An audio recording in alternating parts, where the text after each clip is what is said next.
Olha, os ministros de Relações Exteriores do G7 reiteram em comunicado a profunda condenação à guerra não provocada e injustificável da Rússia contra a Ucrânia e prometeram intensificar as sanções impostas a Moscou.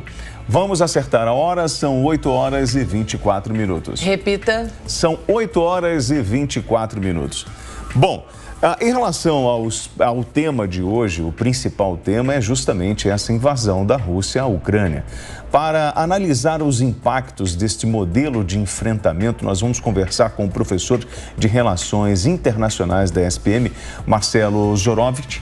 Marcelo, muito bom dia, seja bem-vindo ao Jornal da Manhã. Eu sou o William Travasso, ao meu lado a Kalina Sabino. Eu queria fazer um questionamento ao senhor, justamente em função desta pressão que está acontecendo, porque a Rússia fala em guerra justa, a Ucrânia fala em crimes contra a humanidade. Nós conseguimos agora um pequeno período de trégua, vai agora de 5 horas, de 6 da manhã até às 11. Mas fato é que as sanções ainda não impediram o avanço das tropas russas. O que nós podemos esperar para os próximos dias? Como acabar com essa guerra? Em primeiro lugar, bom dia, William, bom dia, Kalina. Obrigado aqui pelo convite, pelo espaço.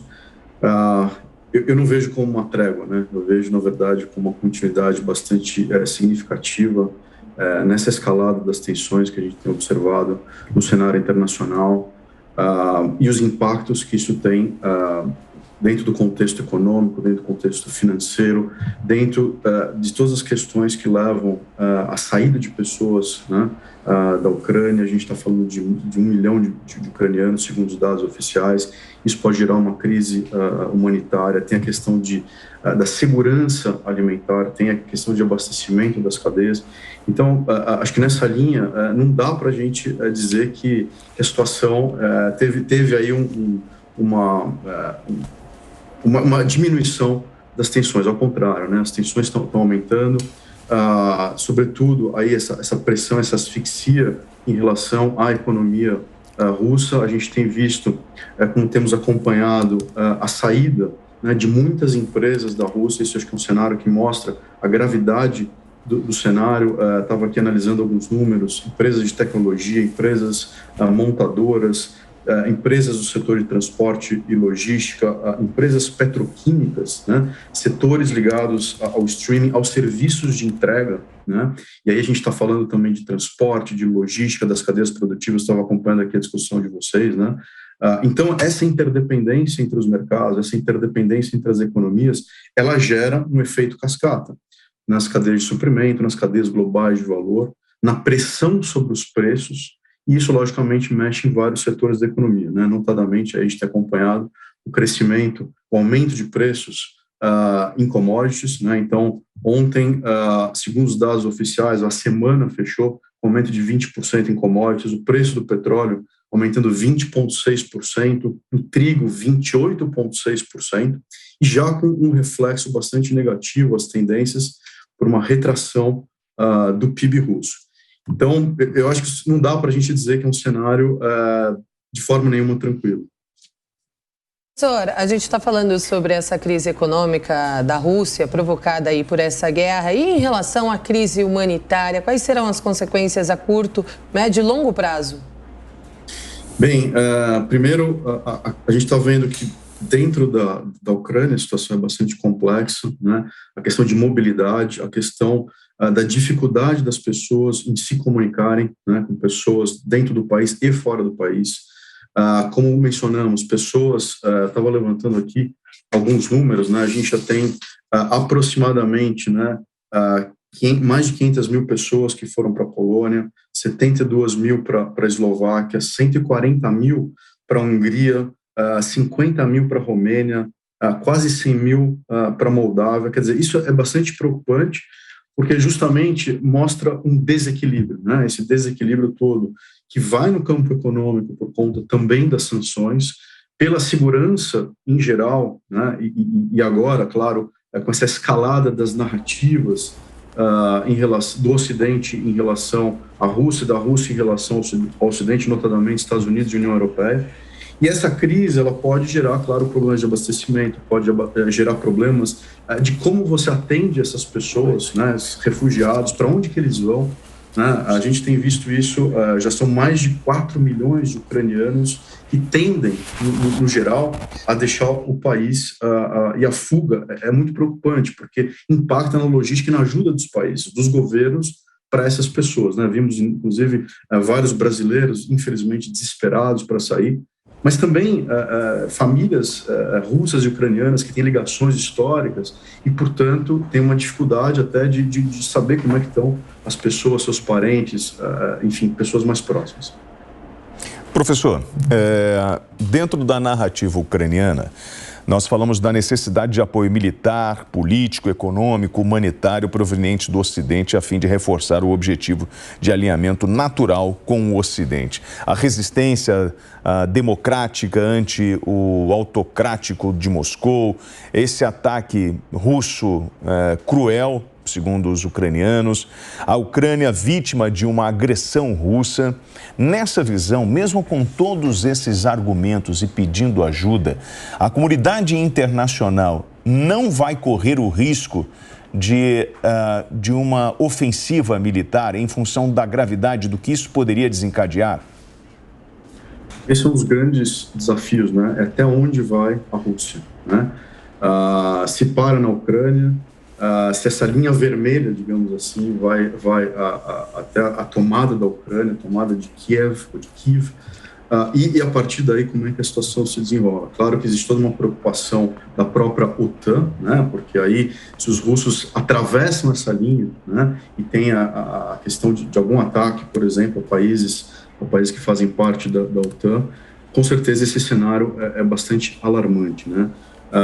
A gente observou ontem, né, também conversas do presidente da Finlândia com os Estados Unidos, com o Joe Biden, presidente dos Estados Unidos, numa tentativa de entender como é que estão as regiões ali mais próximas. Então, acho que o cenário de tensão é bastante significativo, inclusive, né, com a questão da usina nuclear, né, que teve um risco, né, bastante grande aí com os ataques russos. A OTAN tem um papel importante, tem escalado também na narrativa, né, uma forma talvez de mostrar para os russos que existe uma linha até onde se pode ir ou até onde se deve ir. É difícil a gente prever, e é difícil prever também as ambições de Vladimir Putin, né? Será que isso vai além realmente da Ucrânia ou isso vai se estender para outros países das antigas ou da antiga fronteira aí, de influência da ex-União Soviética? Então, o cenário ele é bastante alarmante e a gente precisa acompanhar os próximos dias como serão, né? Mas a resistência dos ucranianos tem sido, de fato, algo que chama atenção, criou uma comoção realmente no mundo, né? E toda a preocupação que isso envolve para o mundo como um todo e, em especial, aí, na vizinhança europeia. Professor Marcelo, a pergunta agora é de Amanda Klein. Nós perdemos a comunicação, então já aproveito para emendar, professor, enquanto eles restabelecem a comunicação com a Amanda. Eu vou agora para essa narrativa da Rússia em relação à guerra justa. E aí, a narrativa para o povo russo, por parte das autoridades, é a seguinte: as potências ocidentais são hostis à Rússia. A aliança militar ocidental existe para subjugar a Rússia. Essa operação militar visa a proteção dos russos étnicos, vítimas de sistemáticas violações dos direitos humanos por parte de um regime de tendências neonazistas. E as sanções econômicas impostas pelo Ocidente são uma agressão direta à Rússia. O senhor acredita que isso vai convencer a população dentro da Rússia e dar suporte para Putin continuar com esta invasão? Olha, a gente não tem dados oficiais, mas a gente tem reflexos de manifestações da população, do povo russo, também contra já essa agressão do regime de Vladimir Putin, né? Agora, existe um histórico de análise, né, um contexto de uma narrativa interna de fortalecimento dessa imagem do líder Putin, dessa imagem de identidade do Putin, fortalecendo, portanto, de uma forma doméstica, né, e expondo dessa forma uma força que se projeta internacionalmente, né? E aí a gente pode voltar nessa discussão de que, puxa, será que ele quer, de fato, reorganizar essa visão de um império russo forte, de períodos anteriores, justamente na época da ex-União Soviética.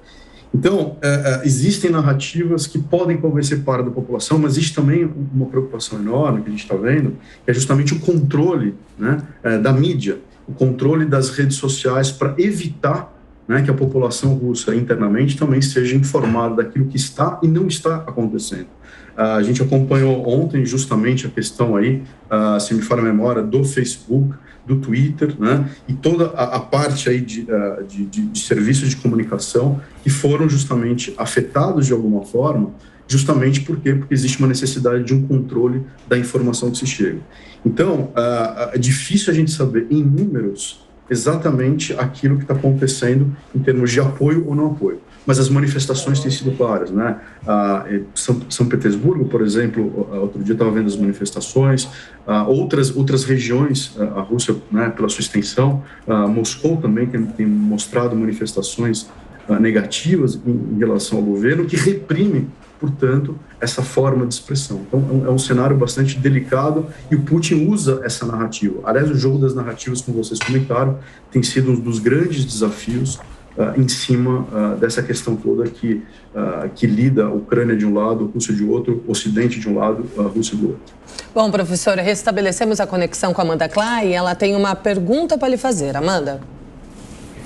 Obrigada, Kalina. É muito interessante isso que o senhor expõe, professor, porque, só para acrescentar, ontem também o parlamento russo aprovou uma condenação de 15 anos para o jornalista que espalhar fake news, né, notícia falsa sobre a guerra. Imagino que seja notícia falsa na concepção do Kremlin, né? Não pode chamar guerra de guerra, é uma operação especial, é um eufemismo. Essa guerra das informações e das narrativas sempre fez parte dos conflitos ao longo da história. Isso vem sendo empregado com mão de ferro pelo Putin. Mas a minha pergunta dialoga com o que o senhor vinha falando, no sentido de que se já é possível imaginar a nova ordem mundial que possa emergir desse conflito. A gente vê a Europa mais unida do que nunca, pelo menos considerando a história recente. A gente vê uma OTAN muito unida, uma Europa muito unida, os Estados Unidos se reaproximando da Europa depois da política isolacionista do Donald Trump, e a Rússia e a China, por outro lado, também se aproximando. Como é que a gente pode imaginar essa nova ordem mundial? Obrigado pela sua pergunta. Eu acho que um dos grandes pontos dessa discussão é justamente a questão, se a gente somar, né, Estados Unidos e China, do ponto de vista do PIB global, nós estamos falando aproximadamente 40% da economia mundial concentrada nesses dois países somados. Depois tem uma importância bastante significativa, né, de 25% a 30% no que diz respeito à União Europeia. E um ponto importante é justamente, uma das questões que a gente tem acompanhado, é justamente o papel da China nessa história, né? A gente sabe que a Rússia acumulou aí uma reserva nesses últimos anos, e talvez logo em seguida esse período da anexação da Crimeia, da ordem de 630 bilhões de dólares, né? Muito em parte não só em ouro também, em moeda internacional, mas em ouro também, e parte disso vem do comércio bilateral com a China. Aliás, a China, nesses últimos tempos, né, tem mostrado um crescimento em várias frentes, né, uma expansão de competitividade na questão das telecomunicações, na questão do 5G, na questão da Rota da Seda, na questão de tantos aspectos que rivalizam, né, com a questão dos Estados Unidos e do Ocidente como um todo. Então, a China a gente tem que observar muito de perto, né, principal parceiro comercial do Brasil e de outros tantos 120, 25 países. Então, a gente vê um cenário realmente de bastante atenção. Os acordos, né, e aí tem um ponto importante no que diz respeito, por exemplo, à questão da soja. Então, logicamente que a soja é um ponto importante na pauta de exportação brasileira, por exemplo, e isso já mostra uma preocupação, por exemplo, de abastecimento da China, dessa dependência da soja vindo do Brasil, das Américas como um todo, e a gente percebe justamente que há um investimento, inclusive por parte da China, em questões produtivas da Rússia, notadamente no sertão, nos setores aí ligados à soja e outros setores de grãos.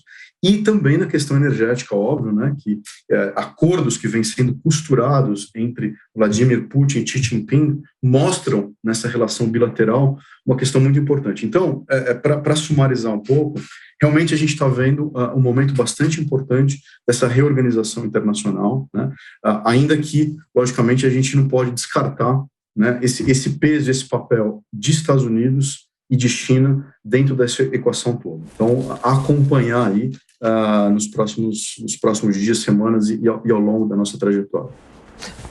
Professor de Relações Internacionais da ESPM, Marcelo Zorovic. Zorovic mesmo que se fala, né, professor? Zorovic. Zorovic. Obrigada pela entrevista, excelente fim de semana para o senhor. Obrigado, professor. Eu que agradeço, obrigado pela oportunidade, bom final de semana para todos.